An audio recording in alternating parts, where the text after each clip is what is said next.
का वर्षाताई तुमच्या घरच्या सदस्य असल्यासारख्या, तुम्ही इतकी मालिकामध्ये इतके नको प्रचंड चीड येते त्याच्यावरनं तरी सुद्धा काय सांगाल? वाईट वाटतं फार. म्हणजे मला असं वाटतं की कलाकार म्हणून मी असं म्हणत नाही की एवढ्या सिनियर आहेत त्या, म्हणजे मी तर काम केले 4 वर्ष, एवढी डिग्निटी मेंटेन करणाऱ्या वर्षाताई, क्लास आहे त्यांचा एक यार, उत्तम अभिनेत्री, एकेकाळी चित्रपटसृष्टी गाजवली त्यांनी. सो तुम्ही गेम असेल तुम्ही खेळा, त्यात भांडणं होणारच आहेत, होणार नाही असं नाही, पण तुम्ही रिस्पेक्ट कसा सोडू शकता?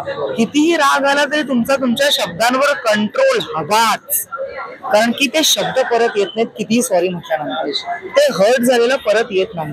आणि माझा वेगळाच राग होता की आमच्या वर्षाताईंचा असा डिसरिस्पेक्ट होतो, कारण ती बघवत नाहीये त्या खरं तर त्या इतकं रिस्पेक्टफुली सगळ्यांना ट्रीट करतात.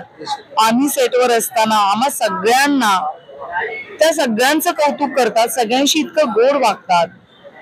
कुठेतरी डिग्निटी मेंटेन, आणि हे शिकवावं लागणार आहे का आता मला असं वाटतं, किंवा हे सांगावं लागणार आहे का, किंवा असं करायला रिस्पेक्ट ठेवायचा असतो? म्हणजे आज माझ्या वयातली माणसं असं करायला लागली, किंवा माझ्यापेक्षा काही वर्षांनी लहान असतील, त्यांना जर हे सांगावं लागत असेल तर ह्याच्यासारखी दुःखद गोष्ट नाहीये. हा, म्हणजे आपण कोण आहोत? मी तर म्हणते की आपण आपल्या मोलकरणीचाही रिस्पेक्ट ठेवला पाहिजे. रत्न मराठी मीडियाला सबस्क्राईब करा, बेल आयकॉन बटन दाबा आणि ह्या व्हिडिओला नक्की लाईक करा आणि तुमच्या प्रतिक्रिया कॉमेंट बॉक्समध्ये नक्की कळवा.